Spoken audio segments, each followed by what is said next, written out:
so we'll officially call the meeting to order. There are a couple of cards that are going around, and we'll go ahead and move forward.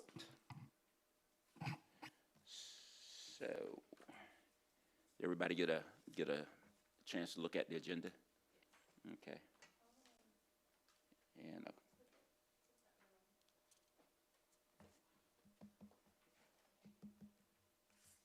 there we go. Okay. Updates, monthly financial project trackers, managers report. You're up, Valerie. Afternoon, and welcome to our lovely renovated conference room.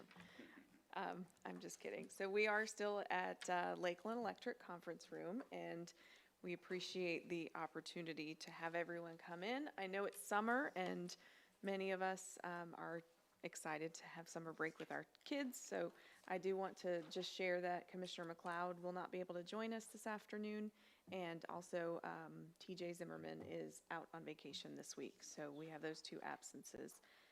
But I will run through monthly financials. We are on track. We are diligently working through, just as a high-level overview, a few of the incentives that have been awarded. Shelley's been working really hard in just following up with those projects, finding out where they are, if they're hitting any roadblocks, and seeing if they need extensions to those awards, and just trying to get them as close to closing out with this fiscal year so we don't have too many of those projects that roll over. And that's really all I have on the financial side, unless there's any questions. Just on the monthly financials. We'll talk about budget a little bit later. Upcoming events. Upcoming event, oh, we'll talk about project trackers. I do want to point out that a few did come offline. We had Stone Cabin, Unlimited DPI, and I'm scrolling down, I'm sorry. Capriccios, those have been removed from our project list just for certain circumstances. Either they're not moving forward with their project, or they did not secure their lease on the property that they were working on that project with us. So we're going to see if there's other opportunities, or if they may be looking at other locations within those CRA districts. But other than that, all the other projects are the ones I mentioned earlier within our budget commitments. We're just trying to move them to completion so we can get them their reimbursements paid out hopefully in this fiscal year. On the project progression report, I do want to point out at least one major update is the 5 Points Roundabout that was released for request for proposals. That was initially due last week, and it was extended to be due by this coming Monday on June 5th. So we expect to see those initial responses just to see what that budget impact might be. We do anticipate that will be higher than the initial allocation. So we expect to have an update for you all to consider what that total budget may look like, what those estimates look like. And we are getting some updates on the North Massachusetts Avenue Development Agreement, and I think we'll see something coming to you all maybe by August or September as an update for that development agreement.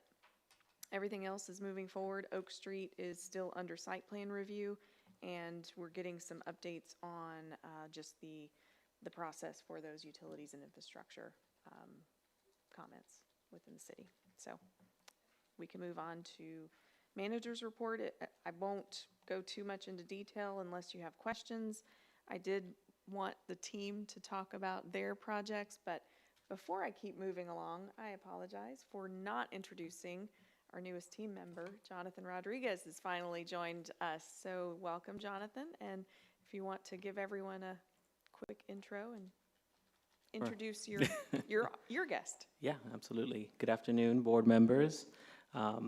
Jonathan Rodriguez. I'm now a CRA project manager. I know everyone present today. I'm really excited to be a part of this team. I actually started my career with the city as an intern with the CRA, so it's returning back to where I started, and I'm excited under Valerie's leadership and with my colleagues as the team is being assembled to get the redevelopment plan accomplished with the years that we have, and work with the neighborhoods, especially in Midtown, and those that abut Dixieland and downtown. So thank you for having me. And I have Hannah Brackett. She is interning with our department for this summer, and she's helping me with neighborhoods. So when she started a week prior to me moving into this role, she's learned a lot, and she's been filling in that gap while we look for my successor. So that job for neighborhood outreach is still posted. So if anybody is interested, or if you know someone who would be a good candidate, please send them to the city website to apply. Thank you. Really Good job, excited. Valerie, getting him back. Thank you. We're very excited. And also, just to announce on the team announcements, Shelley celebrated her 25 years with the city. Woo. So we're thrilled to have Shelley on the team.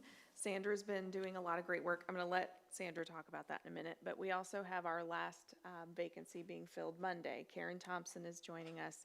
She's actually coming from Lake Wales. She's the assistant director for CRA and also the Main Street director.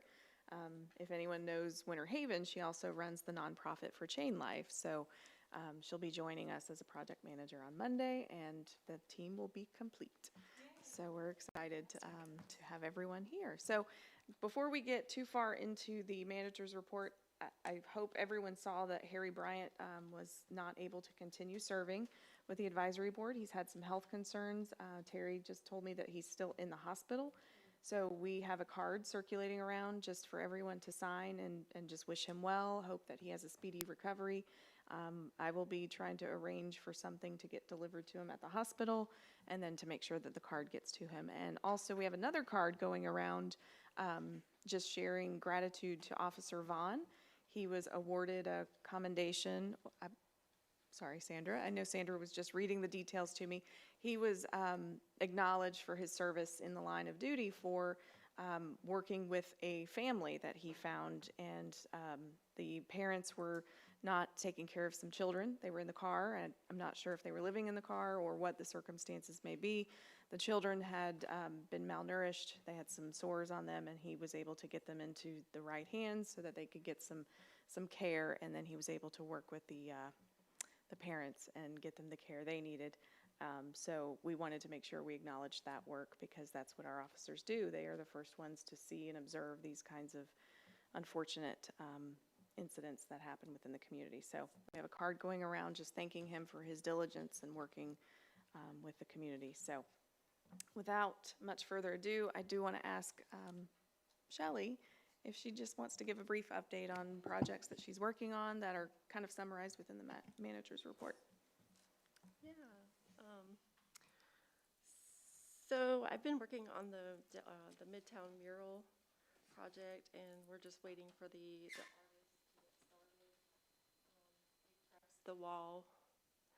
We prepped the wall, and so the paint's being stored at the well. So we're just waiting on the artists. I think that was the only thing that was on the manager's report, but I did want to kind of talk about some of the incentives that I'm really close to getting closed out. I think Terry had asked a while ago about the Gore building. I think that was a couple months ago you asked about that. We have paid out the infill portion of that, so now we're just waiting on them to secure a lease for the restaurant portion. So we'll be paying that out hopefully by the end of August, I think is what we gave them time to do. TR Hillsborough was the elevator project. We're just waiting on the electric to get connected to the elevator, and we'll be closing that one out too. So we expect to have that closed out by August as well. And let's see. Payne Air, they just finished the design assistant, so they're getting ready to start up. I think they said next week to get started on the design and taking it to construction. I think that's all I have. Yeah, that's it. Sandra, do you want to talk a little bit just with property management? I know there's a lot that you've been working on. You can just give a brief summary. Over the last several weeks, I met with each tenant, with someone from facilities in regards to the security at each of our tenants' locations, just to make sure that we know what they need and whether or not we're meeting all of their needs and any issues that they're having with that security so that we can get it corrected. I've also been working with another member from facilities to get a compactor installed at the 306 East Parker Street parking lot to be shared by some of the tenants. I met with electric, so they're gonna get that line extended so we can get a meter in there, and the compactor actually should be delivered in about 5 weeks. Hey, our tenants, are you referring to Mass market, Auto Mass Market, well, yes. and I guess Crystals, those yes, sir. dance with Yep, and that. correct. Without much further review, are there any questions on any of these items before we move on? I do want to just ask Teresa, she did do a ride-along, which I'm very proud of her. She was the first one to do the nighttime ride-along. And if you want to just share, she shared an email with me, which I was really impressed with, just her observations. I know we talked amongst ourselves as a team about each of our, observations with that, but if you'd like to share with the other board members what that was like and. Sure. Well, I highly recommend it if you haven't done it to sign up. I did the 3 p.m. to 3 a.m. shift because they said that I would see some things, and I certainly did. It was, I'm still processing it, honestly, and it's probably something that, I don't know, I feel like it's once you see something, you can't unsee it. It's one of those scenarios. There's so much things that we live here in Lakeland that we just don't know. You don't see it. And Officer Michael was just so wonderful. He was a great, I felt like he was a teacher that whole night. He really taught me a lot of things. We had a good conversations just about the stickiness of law and our citizens. And so we drove around. It started because of, 3 p.m. We could see the daylight, the sun hadn't set just yet. So he showed me around of all the areas where we do have a homeless population living. Definitely there was areas where they were aware of, and he had pictures to show me of like, this is what it looked like. And these are things that once they, went out, gave them a 2-week notice and cleaned it up. But we went back there and drove around to see, and that was kind of like behind Bonnet Springs, where Swan Brewing is, and the post office. You go around the lake, and like you're looking at Hardin. So now I'll never unsee this. When you go to that stoplight, look to your catty corner to your left, you'll see the ramp of the bypass. Well, all of those beautiful palm trees that you think it's nothing but campsites. And so he's been really working as an advocate for trying to actually take down that brush. So it's just I just saw a lot of things that you're like, okay, it's not what you think it is. And we drove around, and definitely, I can say that our police officers that are with the CRA are definitely doing their due diligence. It was a major confirmation of like they're patrolling the CRA areas the entire time, and that's what we did from 3 p.m. to 3 a.m. And we ran into many scenarios. Definitely, of course, the homeless, trafficking. I learned some laws where if somebody is sleeping on the property, so we had somebody sleeping at the well under the awning. It was raining, but the Talbot house is next door. And so it was like a question of like, what do we do? And he put some things in my corner of asking like, do you want to arrest him? And I'm like, I know that I'm not meant to be a police officer. I'll say that right now. Like that night just confirmed my personality of just like, we'd drive by and someone would have an open container and Michael would be like, what's in your container? What is that? And I'm just in the passenger and I'm like, hello, like, you know what I mean? I'm just like, I just want to say hi. Like, you know, you got to be direct. So just different things. But with the well, I mean, that is our building. And this is why we hired them, to, you know, he was very good. Michael was a good teacher of saying, you know, if Dr. Sally was here and saw this, you know, we have to do our job. And so through this too, ironically, this day was the same day that the city, Lakeland Police, a homeless coalition had a meeting about mental health. And that was extremely evident through my entire night. I think every person that we did log in to give them a trespass or we had to do some kind of action, I mean, they have a catalog of being here, and it felt like there was always something mental health related.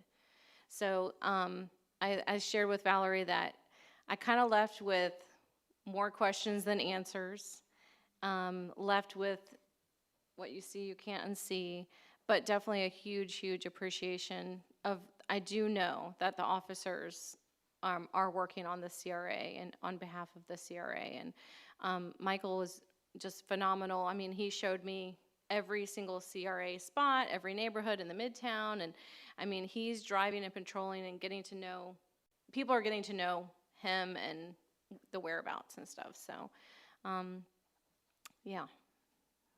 I could go on for hours of just my experience. I really could, but in the email I wrote down like everything we did, and you know, yeah. Thank you for sharing that. I know it's everything that they touch and they see, especially in the neighborhood liaison units, they're squishy topics. They're not easy, definitive answers, you know, yes, no. This is a clear, it all comes down to the officer and their interpretation of what the situation could be. So we have to give them the resources of how to handle that exact situation. So I know that a lot of things that you just covered are big topics for the CRA, for the city, and for the community. So I'm just glad that you were able to take that opportunity and ride along and just see it from their perspective within their vehicle and see it from even the nighttime, because nighttime and daytime is a huge difference. So thanks for sharing that. So it is open. The Ride Along program is open for any citizen, for anyone within the community. They just have to submit a form through the police department. So we encourage anyone listening or here in the meeting to participate in that. I do think every citizen in Lakeland should do it. I came home and told all my family, like, everyone needs to do this. Yeah, you'll appreciate and step up and do more things. 12 hours go by pretty fast. You know what? I was so proud of myself. It did go by fast. When I looked at the clock, I was like, oh, wow, it's 10 o'clock. Whoa, okay. And then, I mean, he will attest, I yawned so many times. And he was so lovely and just saying, you can tap out at any time. I'm like, no, I cannot let my kids down. I cannot let it. I'm like, I'm going to stay and we're going to do this. So it was fine. I will say the next day at 3:30, I thought of him going back out thinking, I'm not ready to go back out. I don't know how they do that, so yeah.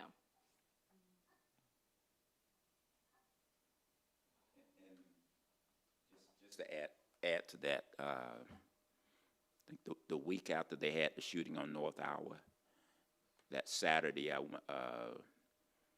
the Dream Center and Mike Cooper and people from Victory Church, they went out in that area and they were doing some cleanup, and they had, you know, hot dogs and hamburger for people, and they had some lawn equipment to help people with the yard and shrubs.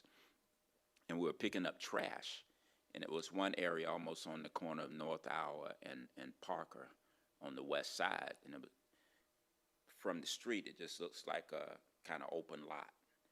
And as we walked up in there, one of the police officers that was kind of following us around, he said, be careful where you step and what you pick up, because there are a lot of needles and things like that. And in what looked like brush, there were actually, it was like a sleeping spot for someone. So they're just things that just driving up and down the street, you look at an open area that you really can't see what's there, even if you pass by there in the daytime. So it's an experience, and there are just a lot of people in Lakeland that don't have a clue on different issues that are going on around here. So, good job, congratulations. And you can't unsee it, right? No. Okay. So just finishing out our updates, we do have 2 upcoming events. We have the Soul Smart presentation. I think it's more formally listed on the agenda now, but it's essentially solar panels and solar installation within the city limits of Lakeland. So Lakeland Electric and our building division will be doing a presentation at the city commission meeting this coming Monday. So I wanted to make sure you all were aware. If you can tune in, listen, or watch it recorded later, I think that's very informative, and just because it's been a lot of work coming to this point, and we're very proud of our 2 teams that were able to put that together and share this information. So Soul Smart is just the brand or the designation that comes with it, but they're going to provide how this is going to be useful to City of Lakeland, to all of the community members here. The other event is the inaugural Lakeland Biz Bash, and Chris Ann is a big part of this, but also Bridge Local is co-sponsoring this, the Chamber, Core, Lakeland. I'm not sure how many other sponsors have kind of come together. Okay, just the 3. So we're just coming together to provide resources and information for small business owners, I guess in general, entrepreneurs. The CRA is going to be offering information. We're setting up our own table, and now that we've got the team assembled, we're getting our gear together and making sure we have our information ready, so we'll be part of that event. So we're excited, and we want to make sure you all know and the community members know that are listening. That's going to be on June 20th, and from what I understand, it's free to the public, so 4:30 to 7:30 at RP Funding Center. Free, but space is limited, so it's not the whole entire RP Funding Center. It's just one room, so we will only have a limited space capacity to make sure that they register in advance.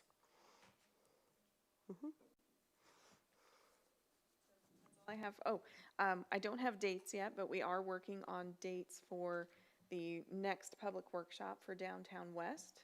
It will likely be coming in mid to end of July, and that will also be at RP Funding Center. So we're working to secure the date, the room, and we will be sharing that information with all of you once we get that secured. That's going to be the second workshop, kind of the reveal of those recommendations, just to get the public's input and buy-in, make sure that we've got it all right. We're going to be doing very focused stakeholder interviews as well prior to that public meeting, but that public meeting will be announced for everyone to attend. And then we'll be bringing it back to the advisory board and the commission for official recommendation and adoption after that public meeting. And that's all I have for updates. Okay. Meeting minutes from April 6th.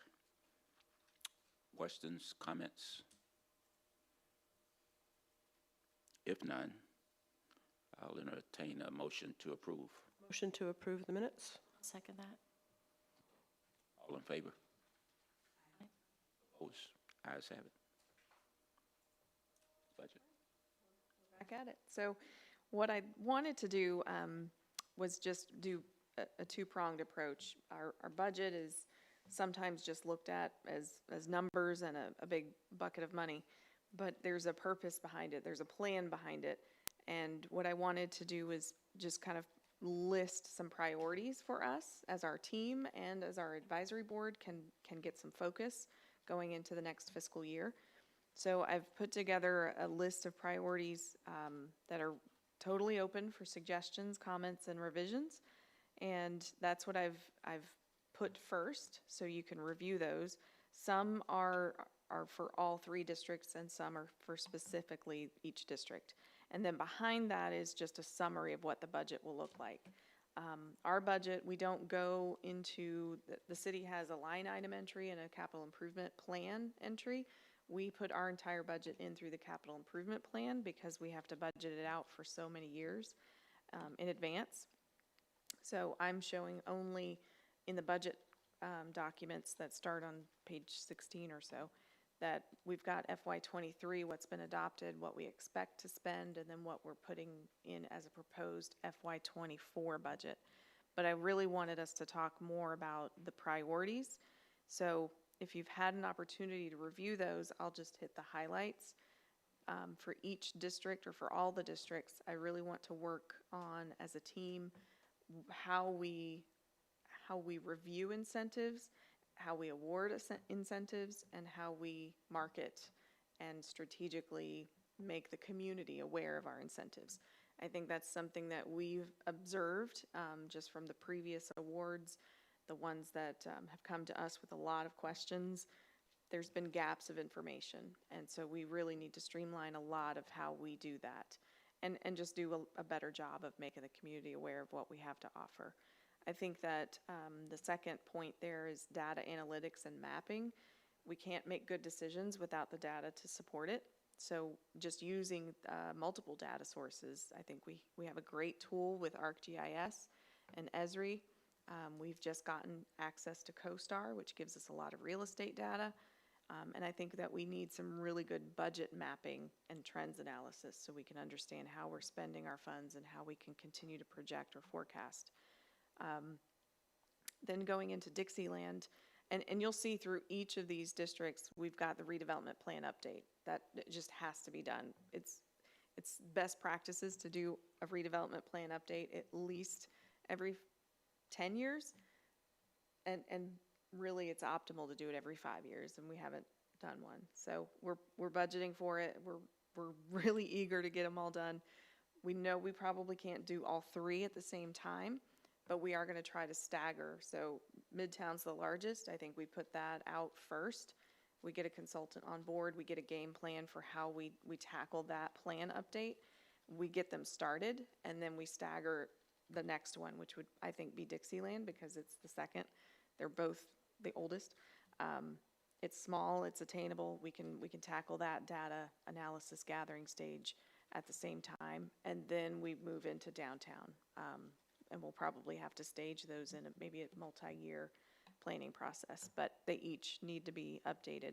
That will set the stage for us to evaluate how much work has been accomplished, how much work is left to be done, and what is the viability of extending that CRA date. So we can continue those conversations at this level with our city commissioners and with the county commission. So going back to Dixieland, South Florida Avenue is, of course, a priority for Dixieland. We just need to continue working with, what is the plan? When will that happen? And prioritize those needed elements for that corridor. Alley maintenance and identifying those improvements is just as important because even though South Florida Avenue is the primary corridor, those alleys are just as important to support the back entrance, which really can be the primary entrance for a lot of those, or they are the primary entrance for those businesses. And then supporting the creation of a business coalition, or at least creating that lane for advocacy, because we know downtown has the LDDA and has had previously the Downtown Lakeland Partnership. Maybe creating that advocacy for these smaller areas, Dixieland being one and Midtown being so large, just making sure that businesses know they don't have to come to the CRA to be their advocate. They can be their own advocate for multiple resources and just connecting them to existing resources. So a lot of this doesn't come with a dollar amount, it just comes with a champion effort. So moving into downtown, it also has a redevelopment plan update.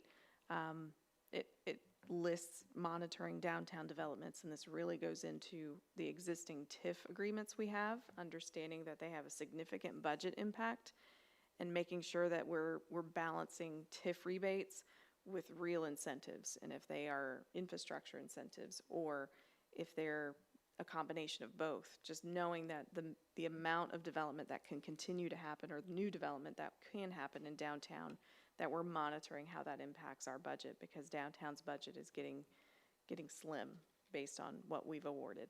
So the last point within downtown is just collaborating with the LDDA, because we were established together, LDDA and CRA, so that history is there. just making sure that we're in alignment with what our priorities are and making sure that we have the same strategies and we're not duplicating. So if LDDA has initiatives that they're moving forward with, the CRA is doing something different and our funding is being maximized on different spectrums. So then moving into Midtown, we also have a redevelopment plan update. But some of the other priorities really are just spanning all of the variety of topics that impact Midtown, and that's starting with neighborhood outreach. We got a really big win with bringing Jonathan over from neighborhood outreach, but now we need to fill that position too, and we'll work with our team to make sure we get a good candidate for that, and we'll make sure to continue to nurture those neighborhoods, supporting what advocacy they have already established, and making sure that they understand if it is the CRA that's in that role to help them or connecting them with the resources that they need, ensuring that the resources are available and the various city departments are represented. So just, again, being an advocate, there may not be a dollar amount to this, but just really strengthening that neighborhood outreach, especially within Midtown, because it's very important for those neighborhoods to continue to thrive. I'm sorry, I lost my place. Infill residential development, although all of our residential incentives have transferred to housing, this is about supporting our housing division to make sure that we're maximizing the most benefit for affordable housing, workforce housing, leveraging our incentives, and building quality housing for all. Really adding to the land bank, so if we find those opportunities for acquisition, we're adding to that land bank and continuing to roll that out and pushing them to closing, because we've had a lot that have just gone for quite a while and have not gotten to closing for various reasons, and we're going to continue to push them to get to the finish line. We have a big portion of this that will be Downtown West implementation.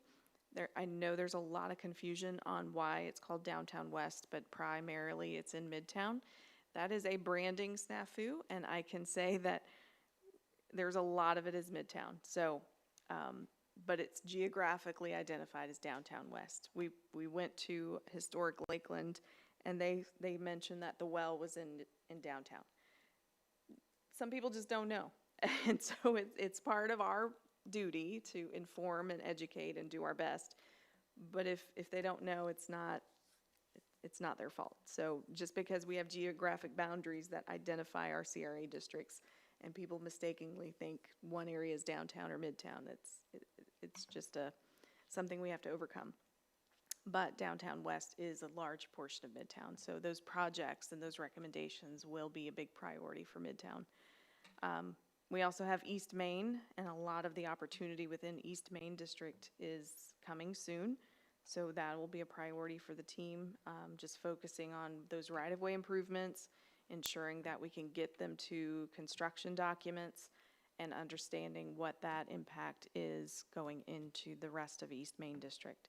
And then working on strategic acquisitions, whether for the land bank or for commercial opportunities that we might be able to work with new businesses to ultimately get to ownership. And then moving on to the last page, transportation improvements, pedestrian safety projects.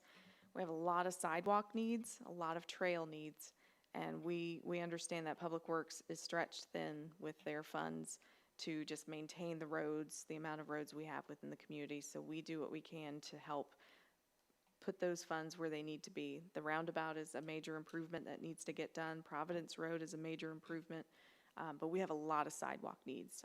We also have a lot of alleyways that need maintenance and improvements, and that is something that we're going to hopefully make as a priority for a lot of Midtown neighborhoods, specifically in Northwest. So again, reinforcing the creation of a business coalition or making it just an advocacy priority for the team to make sure businesses know where to go, who to go to, and how to get resources. If it's officially a coalition or if it's just a way to connect them to resources if they don't know where they already exist. So those are the priorities that I've kind of summarized very quickly. I'll stop there if there's any questions. I had a couple of questions going back to data analytics and just kind of the outreach piece in general. So I know we have the the ArcGIS and other software available to us, do we utilize the insights and analytics from things like Google, Facebook, some of our social media efforts? Do we know annually or monthly or quarterly, like how many people are finding their way to our website through our outreach efforts, like our online stuff? Not specifically for the CRA, no. And if it had been done in the past, I don't have that information. What I meant by data analytics was more of real estate trends and just analysis of demographics and neighborhood information. But as far as going into marketing, I'm sure that with our new communication engagement coordinator, we will be looking at some of that. I don't know if it's and I'm looking at Jonathan because that was also one of his roles before. But yes, we would likely be able to use that in our marketing and engagement piece on the incentive side. I think it was a combination. When I read data analytics, that's what I was like looking for, and I know that that was a different bullet area, but then in the outreach side or in the marketing side, I would love to see with some of the new staff to see if there's anybody who wants to plug in the business community and be a part of the networking at the chamber, at CORE, at Bridge, because whenever I meet a business owner who's like, I'm new to the area and I'm looking for real estate, it would be awesome if I was just able to go, oh, well, Jonathan is here or Shelley is here. She's with the CRA. What's the CRA? I don't know. Why don't you have the person who's familiar with the language to speak to that? So just something that hasn't been done before, but as these priorities are written out as far as how are we updating the business community of the incentives and the opportunities that are around us, I would love to just see if we could work some way of integrating that, because the Lakeland Biz Bash is a perfect example of, I think, exactly that. Like, there's going to be businesses there, they don't know anything about the CRA, we're going to educate them, we're going to connect them, and then we need to continue to do that on an ongoing basis. So just a comment on, like, I don't know where that fits in, but somewhere maybe. Right. That's a good point. And I think it's really important to note that there are a lot of events in Lakeland, and it's hard to capture a lot of people at one event. So how do we make sure that information is existing somewhere that it's easy to find? And so our website, when it first got developed, it was a great resource and a great tool, but we're starting to find with phone calls that we have a lot of inquiries that they claim, or maybe it's true that they don't have access to the internet, or they don't want to, or they're not comfortable with going to a website, or maybe they have an email on their phone and it's just difficult for them to navigate. So it's like, how do we make this easier for you to find the information, but then how do we make it still universal for everyone to find it? So those are challenges that we have to work through, that we have to make it just accessible for all, and then we have to make it just available all the time. So, going to one-off events, we might be able to have good conversations with 5 to 10 people, but then how are we still going to have that information to all the people that weren't at the event? So it's both sides. It's multiple prongs, just both, yeah. in the combination of those things, because that's eventually how the relationships get built. As the staff or whoever is connected into the community, they become a resource outside of just go to the CRA. No, talk to Shelley or talk to Jonathan or talk to a name. So there's a person and there's a face and there's a connection. So I can say as a referral partner, hey, these are the people that are going to be able to help you, as opposed to just go call the CRA. Well, I don't know what that means. I don't know who to talk to. I don't know what that process is going to feel like. But if I can connect them to a human, it makes it a lot easier and a lot less intimidating for somebody who doesn't really know their way around. So just my thoughts on kind of what I'm hoping we get from going from the Lakeland Biz Bash to a what's next, thinking through that process. I would love to see the CRA having that presence outside of just the city, But now, when some of that and that new business and potential new business, you also have would be a collaborative process between the city, the chamber, and even LEDC, and then downtown you have the LDDA. So it's kind of collaboration of a lot of people coming together, organizations coming together in the city. awesome. I mean, that's the idea. something else I noted on my notes when you were going through the list. I didn't see anything related to the apiary or the project piece. Is that in any of our priorities? Does that fall under the data analytics? It is, actually. I failed to probably mention that, but continue maximizing Catalyst 2.0. Oh, okay. Promoting development opportunities in Lakeland. And I apologize, Jonathan pointed this out. Why do we call it Catalyst 2.0? It's because we did have a Catalyst 1.0 a long time ago, but it's just Catalyst Lakeland. And just promoting those opportunities in Lakeland by expanding the platform into East Main and Downtown West. And knowing that long-term, we really do need to look at going into Midtown. But as of this time, there's no funding commitment to go beyond what was already authorized, because I know that was one question of yours when we looked at that task authorization. So we're still building in and filling out those pieces of that scope of work within that realm. So it is under data analytics, excuse me. We're still trying to figure out on that note what the Google analytics are on that site. And I know that their team has the access to look on the backside to see where the access points, who's viewing the site for how long, and they can see all of that. They were trying to give us access, but there's some login issues, but I know that I was able to see that, and I know that just after sharing that link, after I have a meeting, or if the LEDC is, showing off the site for new developers that are coming into the community, or if they're going out to the developers, there's a spike, and we can see that there's usage that they stay and they kind of linger for a few minutes longer than if it's just a regular week where either of us don't have a meeting or either of us aren't showing that platform. So we know they're not just organically finding it by Google search. So we have to show that, we have to lead them to it. So that's something that we're finding with at least Catalyst. Any other questions on anything else priority-wise, or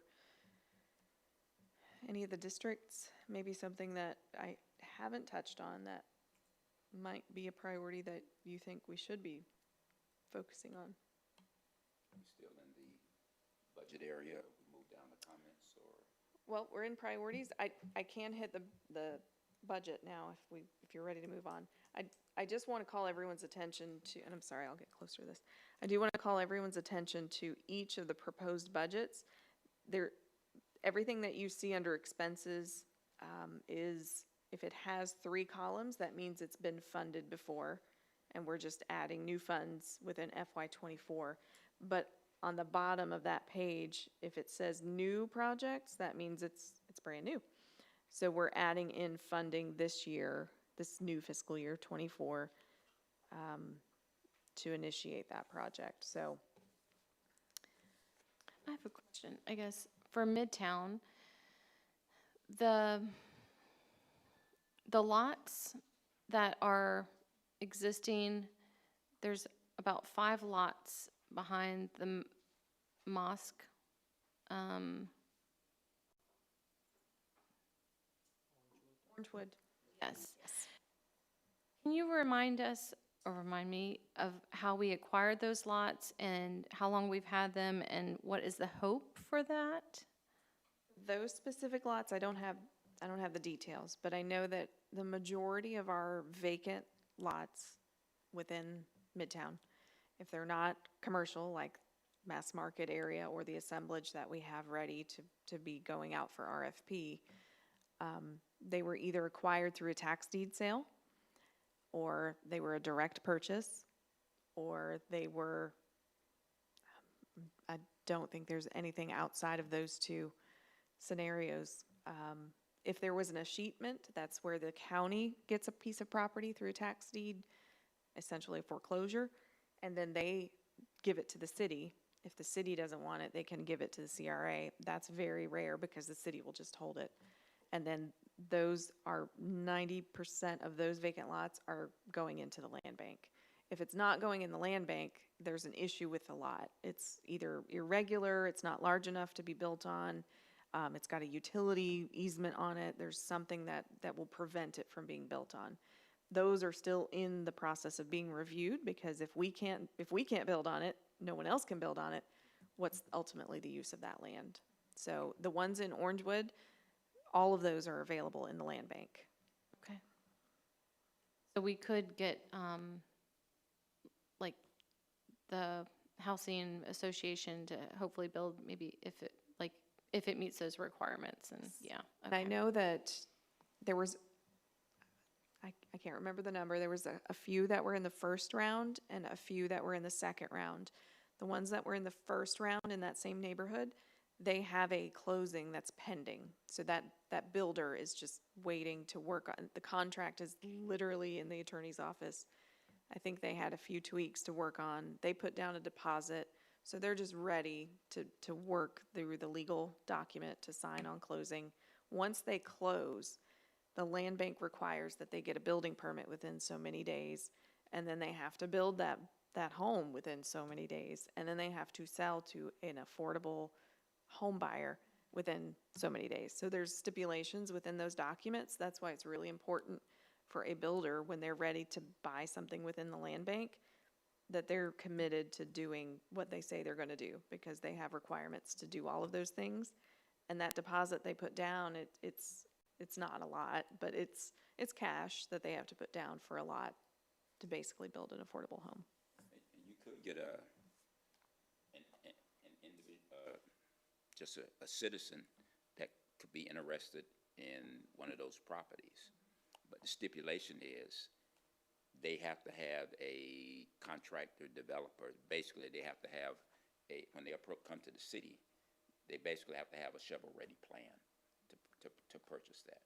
And I've had a lot of people approach me about, can't you buy this from the city for this amount of money? I say, well, yeah, you can, but these are the stipulations. So, and, it probably wouldn't be a bad idea from somebody from housing or Mike Smith, because I had a conversation with him about that last week. Well, he finally got back to me last week because he'd been out of town.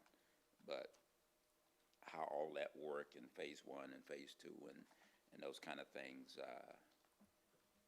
I know in Midtown there are a lot of people that have questions about that, and I actually had a meeting with 3 of the neighborhood association presidents last week, and so there are questions about those properties. And probably a great example, I remember, I guess it was last year or year before, maybe a year and a half ago, when we voted on that buying that one house off Myrtle Street, that the city, the CRA ultimately had to go through a third party to purchase it, because that owner, because it was the city that was looking to purchase it, wanted the city to pay more, and Elise was able to work in the third party to purchase that, and then the city bought it, CRA bought it back from them.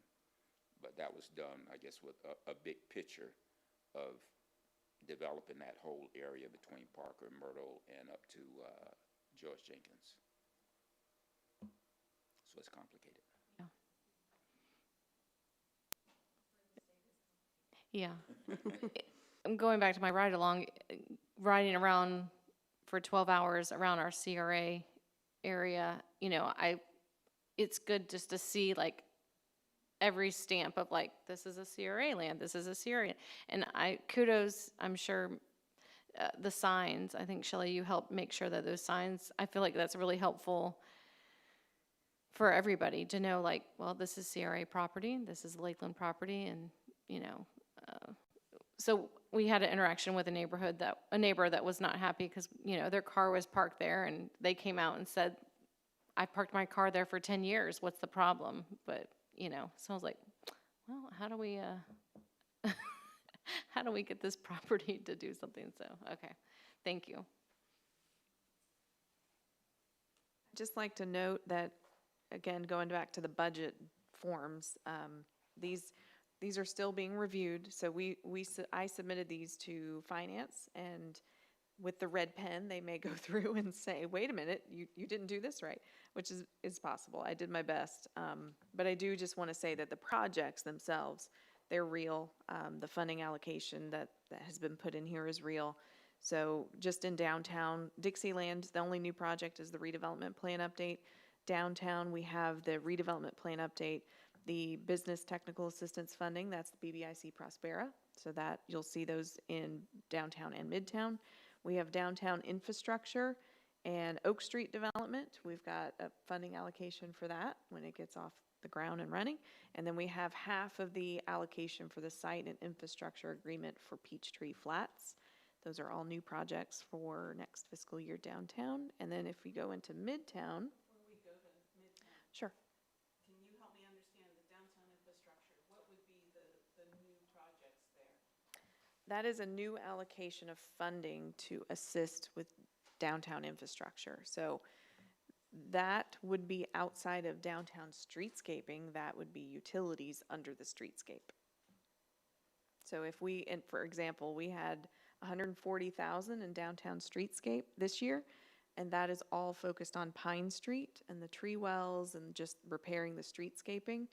If we had to remove or expand that streetscape out, the 140,000 or even the 300,000, which is in this year, I'm sorry, FY24's allocation, that would only address the streetscaping. If we had to affect any of the utilities underneath, that funding wouldn't cover it. So I wanted to make sure we had an infrastructure line item. And there's not a project planned, it's just an allocation to be ready for any of these new projects when they start construction.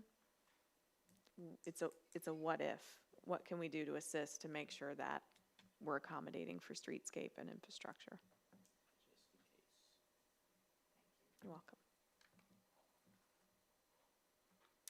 Moving into Midtown, we have just focusing on new projects. So if you see anything on the other projects, just speak up and let me know if you have questions.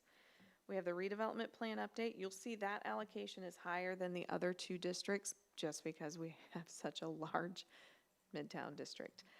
We also are going to be asking the consultants to do an update to the plan, which all three will get the same request, the same scope of work. It's an update to the plan and then a request to get a strategic action plan. And that means give us recommendations that we will all be participating in that will be strategic for funding allocations, capital improvement planning. It'll be a roadmap of how we will spend redevelopment trust fund dollars to improve Midtown.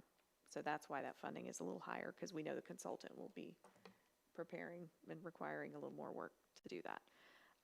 The business technical assistance funding is in here, also the same as downtown. Neighborhood alley improvements, that is a big deal because there are 27 neighborhoods in Midtown, and I lost count of how many alleys we were mapping between Shelley and Jonathan's back and forth conversations in the office. 103 and climbing. Lots of alleys, and those are unimproved, most of them. That's all of the unimproved.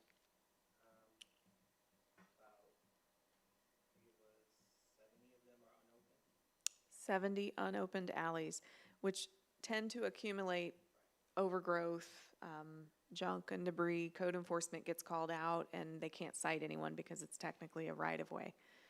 It's nobody's property. So they become problems. So we're gonna try to tackle that with Public Works, Code Enforcement, and try to get those cleared out and then evaluate whether or not they should be vacated or they should remain, and we make improvements to either pave them, light them. We're working on a criteria to see how we determine that. So it's a lot of work to be done. Lakeland Hills Boulevard is actually, there's a lot of plans for repaving and utility work within Lakeland Hills Boulevard. There's phase 1 that goes from Memorial to, Chuck will not be happy if I don't remember this. I think it goes to Granada. No, it goes to Parkview. And then the second phase of that goes to Parkview up to Granada. We are building in landscape enhancements because we don't want it just to be repaved and have nice utilities. We want it to be enhanced with some pretty stuff. So that enhancement is plugged in here. There's also some funding set aside for Hartzell Avenue. There's a trail being designed right now with Public Works. They're applying for FDOT funding to get the trail constructed. This is our match to show that DOT, we mean it. We have funding set aside to help get the trail constructed. And then there's 7th Street sidewalk. Public Works has it designed. They didn't have the funding to build it. So we agreed that we'd put in the money to get the sidewalk constructed. So those are new projects.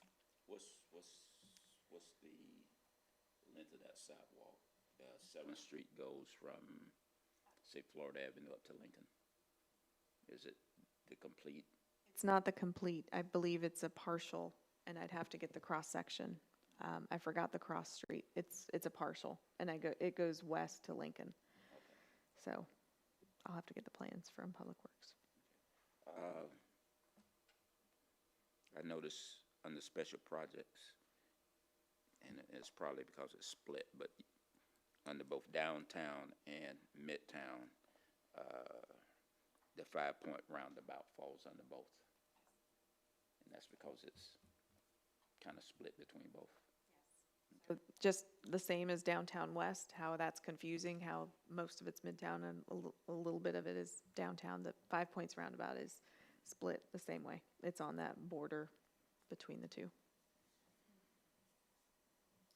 I'm not sure if this is a relevant question, but I'm going to ask it anyway. The new landscaping that's identified in the Lakeland Hills Boulevard side of things, I noticed, because I have an office on Florida Avenue, new palm trees were just installed. Was that a CRA or is that a City of Lakeland? Okay, We're on Florida Avenue Florida Avenue downtown. downtown. I'm not sure if that was city. I'm not sure who funded that, to be honest.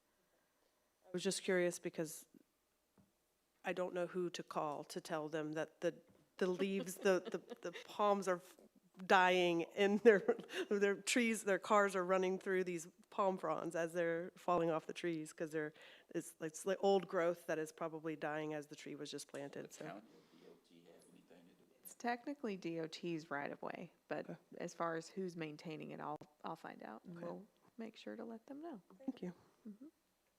But no, the CRA did not fund the palm trees. They're very nice. It's one right outside my front door.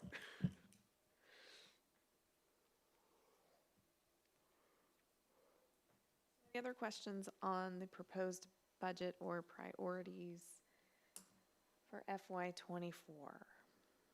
My last question, as I go back to priorities in all districts for the incentives, the very first bullet point, create marketing and awareness campaigns through printed materials, website updates, social media, and strategic outreach. Where are we budgeting for those expenses? And how are those, what do those fall under? So all of our operational expenses cover those. Printed materials, we don't have, not that I'm aware of, a social media marketing budget, at least not in the CRA.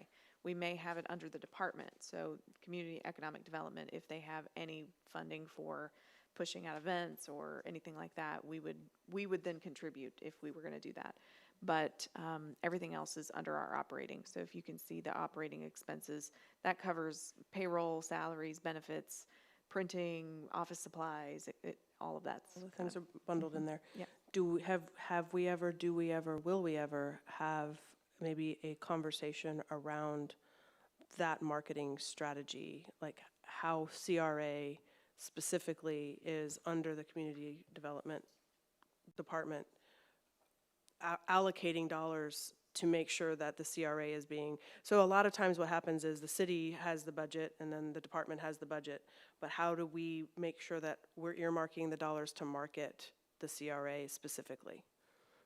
Has that ever been a conversation? I'm not sure if it has been a conversation, and I don't know that we're going to be that formal in our approach. Okay. We just know that we've identified it as a need to be more aware of the gap, that our information isn't that clear, it's not that readily available, and it's not updated as frequently when something changes. So there's a couple of things going on with incentives. We need to make some updates. And so we need to work on that internally first, and then we need to bring it to you all and make sure that you all agree with our approach. We need to create a review committee to make sure that it's objective and that there's some equity that's happening between the staff review and then we have a representative that's looking at it as kind of a second look. We need to have more awareness. So word of mouth is helping us a lot. But we need to have some awareness that whether that's mailing it out strategically, this is something that I think worked in a few of my other places, that we mailed it out to places we knew they were either working on a project or they needed it, they needed the work done.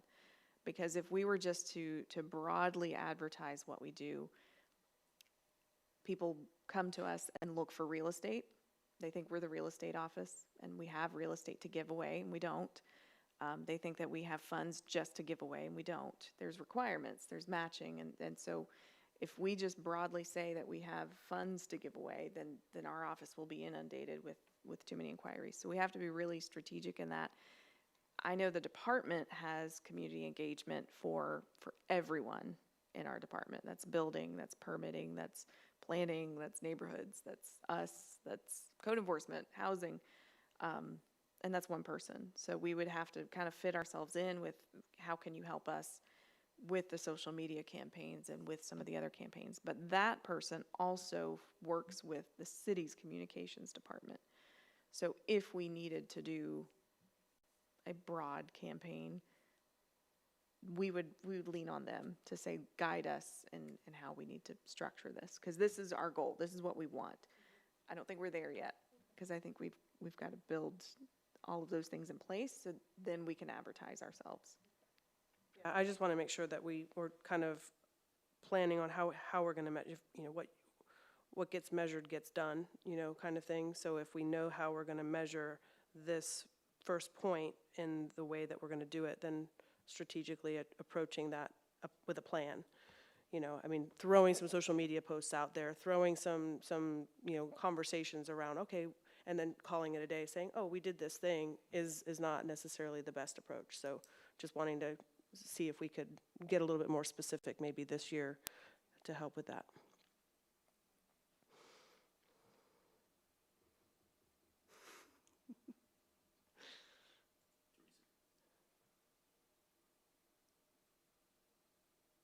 We done with budgets? We done with budgets? Anything else on budgets?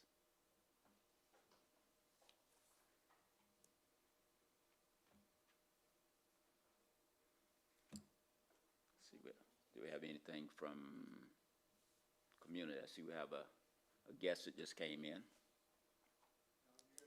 Okay, just saw him yesterday.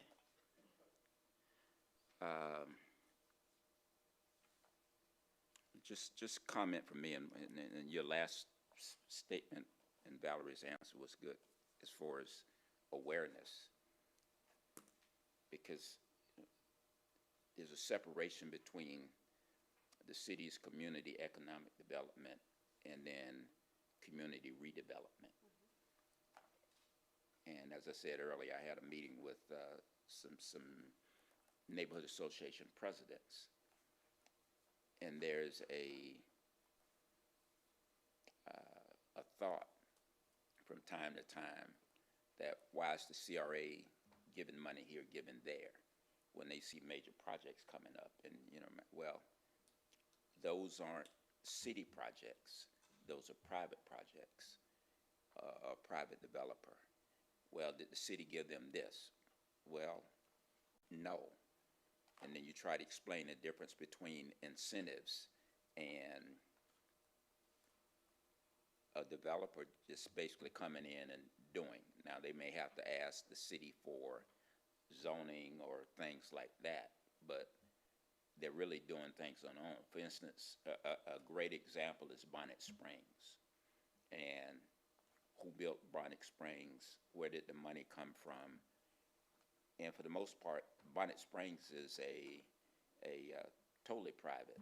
Now, I think they got some money from the state on the environmental cleanup and some things like that. But, and Valerie can, if I'm wrong, there were very few city funds that went into Bonnet Springs. Is that? I understand there were no city funds directly contributed to construction. I think there was coordination to provide access, and maybe some utility coordination, which the city would do for any project. And you all know that the Lake Wire Florida Tile project, we went through the whole TIF incentive things for that, and with Peachtree Flats. But the public in general, there's a thought that the city is giving money here, and why are you using our neighborhood funds, our CRA funds for this and that. And Midtown is really unique from the other two CRAs because you really have more residential involved and you really have more things going on there that the CRA was really developed to take care of, from the blight to the slum and crime type things. So those are the major challenges in Midtown that I see maybe some that know the other CRA areas don't necessarily have, and even explaining that to the residents and the neighborhood association presidents and what they want. Because when I met with them last week, I was really trying to get their vision for that area. Because my vision, Terry Coney's vision, may not be the same as what their vision is. And even though I represent that area and I grew up in that area, I don't live in that area now. So it's important to get them to tell us what their vision is. And then it's also important for them to know, and I explained to them that unless something changes, the Midtown CRA goes away in 8 years. So it's important to, if we get developers in, which I actually had a developer contact me about 3 weeks ago, and she came over a week later, and I drove around some areas in Midtown because she was asking about a particular spot on Massachusetts, and she thought it was vacant property there, and it was actually the 800 block, starting with the Crystal School of Dance area, and I said, that area is not vacant. So I drove over and showed her the spots across the street from the well and some other areas. And a week and a half, so 2 weeks later, she actually came in last week, and Valerie met her. And Valerie actually pulled up Catalyst, and instead of having Valerie get in the car and we getting in the car and driving around and looking again, she actually pulled it on the computer and could point out different things. So that was very useful. It was very useful.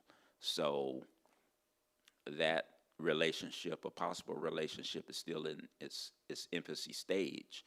But if we can get developers that come in and look at that area, especially in that the George Jenkins corridor from Massachusetts down to Kathleen Road, and we can really get a commercial corridor going, and then behind there start looking at residential things, then we can look at improvements in that area. And actually, the question came up about land bank and why is it just sitting there? What's going to happen to it? And I explained more about what the CRA does. And a classic example I used was Mary's Bagel Shop, and how she owned, or she got that land from her grandmother, and the CRA of the city assisted her with things to get her building up, and then there was some drainage issues and all that, so the city helped there. So it's an ongoing education process, especially in the Midtown area, and what can be done and what can't be done. And then there are also challenges with properties along that same George Jenkins corridor and even Memorial Boulevard corridor, where there's some great areas that some things could be done there, but it's privately owned. And then the challenge for Valerie and the CRA is trying to figure out a way to acquire or bring in a developer to talk with the private owner on purchasing that and using it for development. So some things are happening there, but it's an ongoing process.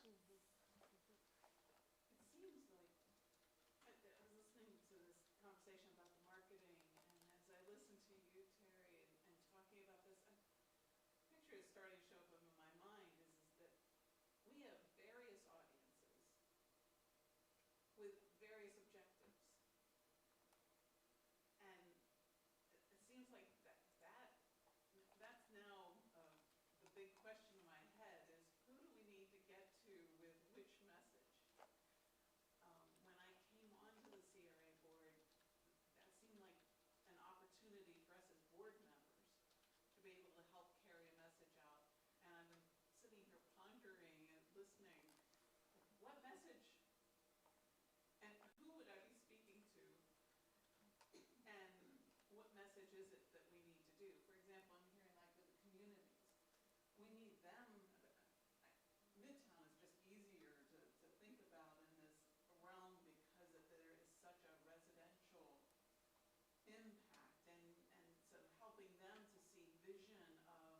their community can be and a way of getting there. That seemed to be one of the audiences. But another audience are businesses. This is not picking up, is it?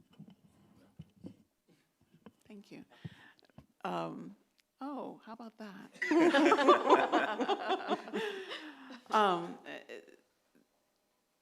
For businesses, there we're trying to find more partners that will help bring the vision to life. That's kind of a small section of people, depending on what it is we're looking for, because that can be done in a couple of ways. One is through construction projects that we have been working with, but it's another just to bring in new and different kind of businesses to help revitalize. They may not be getting incentives, but they might get pulled in because of the vision. So I'm not clear. I'm starting to see some of this, but all it does is make me more aware that I am clueless. Like if we were to go to the Kiwanis and have a presentation, what message is it that we would want to convey? And so I don't know how I, as a board member, can help get that message out there. But I am interested in being able to do that. I marvel at your ability, Terry, to be able to get into these detailed conversations about, hey, this is how this is all working, and I don't think I'm be quite as capable.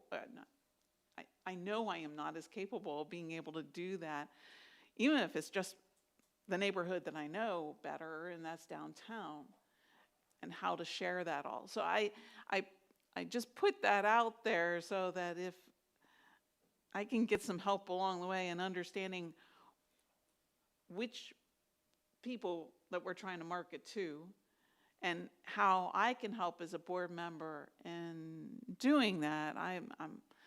Once I understand who I need to talk to and what the message is, I'm happy to go out there and do it, but at the moment, I don't know how. And I think because each CRA is distinct in its own way, each CRA has a different customer base, to use a term from business model times past, but each CRA has a different customer base with different needs and a different vision and ideals for the area. And that's really our challenge.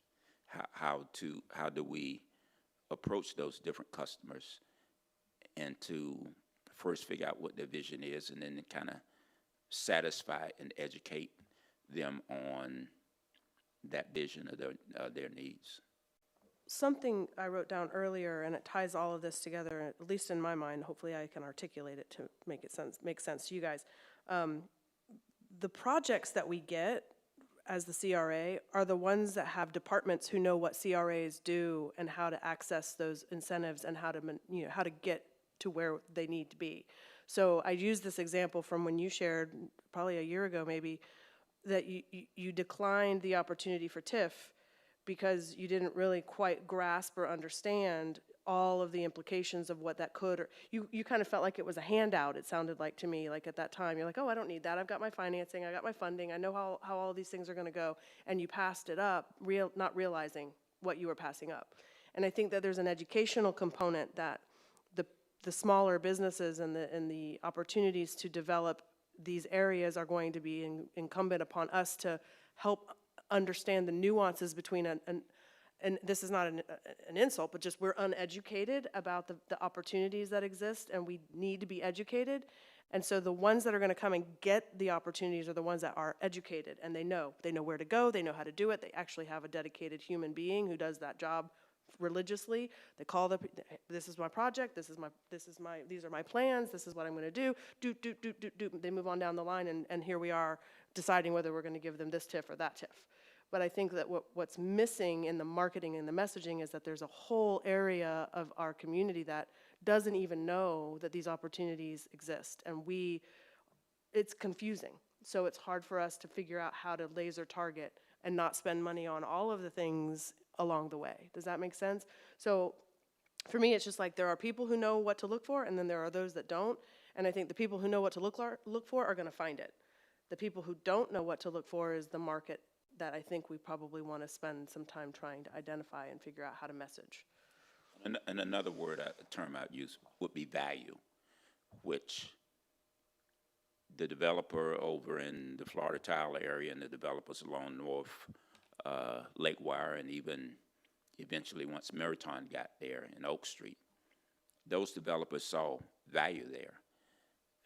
I think one reason that, you know, if you go down the North Florida Avenue 98 area between Memorial Boulevard up to 10th Street, or Memorial Boulevard from Florida Avenue going west, and then that area north of George Jenkins, because it has a history of being a depressed area, some developers don't necessarily see immediate value there.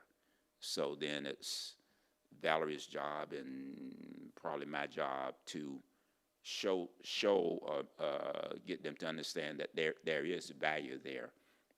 If they can bring and show us a combination commercial / residential long-term development plan, and then we sell that to the community to show an uplift for their community long-term, without that dreaded bad word of gentrification, which is something that a lot of them are concerned about.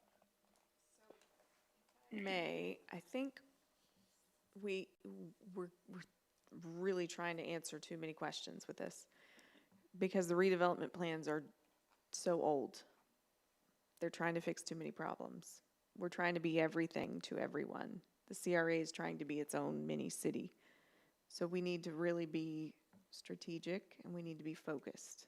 And what we as a team are, we have to be everything to everybody. We have to help a small business owner. We have to help a homeowner. We have to help a developer, and we have to help a real estate broker. And we have to help everyone in between get that information. So how do we structure a marketing campaign to address all of that? It's very difficult. So the redevelopment plan update will help us become more strategic and focused in what it is we're trying to do in each of these districts. They're outdated. They have very broad arching goals. That's good. It's actually highly recommended you do that.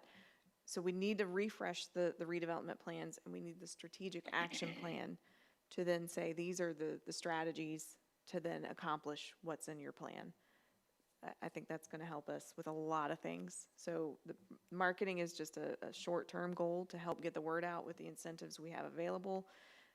Our audience, my goal with the incentive marketing is business owners, commercial property owners, renovate the spaces they have, because that's what really matters, is making sure those properties don't fall into disrepair so that they're not usable and vacant for 20 more years. That's our audience.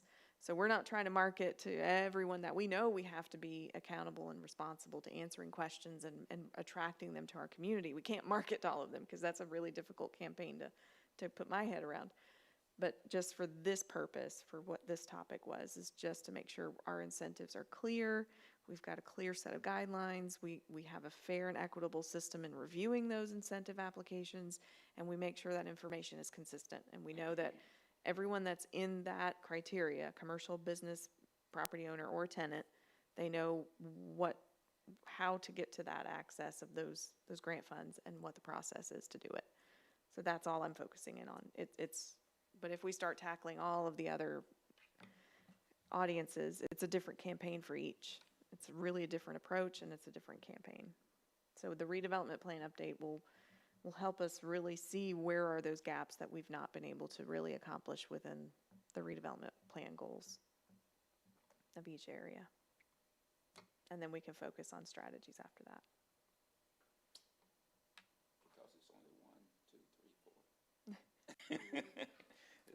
It's a lot for their office there. So, does anybody have any other questions, comments? totally unrelated, do we have an update on our new board members?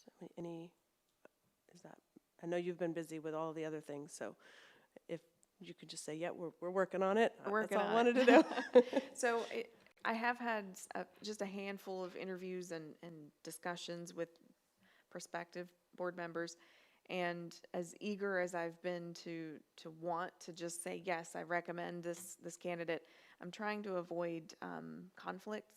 And a lot of them have either an interest or an arm's reach interest in projects that are ongoing. So I've been trying to avoid that, not only for them, but for this entity and this board. So really just trying to work through that list and make sure we have a good group that is avoiding all conflicts, make sure that they have the time availability. I think that's another challenge for a lot of individuals. If they know that they want to serve, I need to know that they can be available to attend meetings, because it's a challenge. It's a challenging time of year right now too, because I know that's the last item on the agenda. I want to make sure that you all know we're canceling July 6th, because I suspect most of you may be trying to make plans for vacation. So we don't anticipate any major discussion or action items. And then we'll be reconvening in August. But yes, we are working on the candidate vacancies. My goal is to definitely have those worked out by August. Nominations made and accepted. There's nothing else. This meeting is adjourned. Thank you for coming out.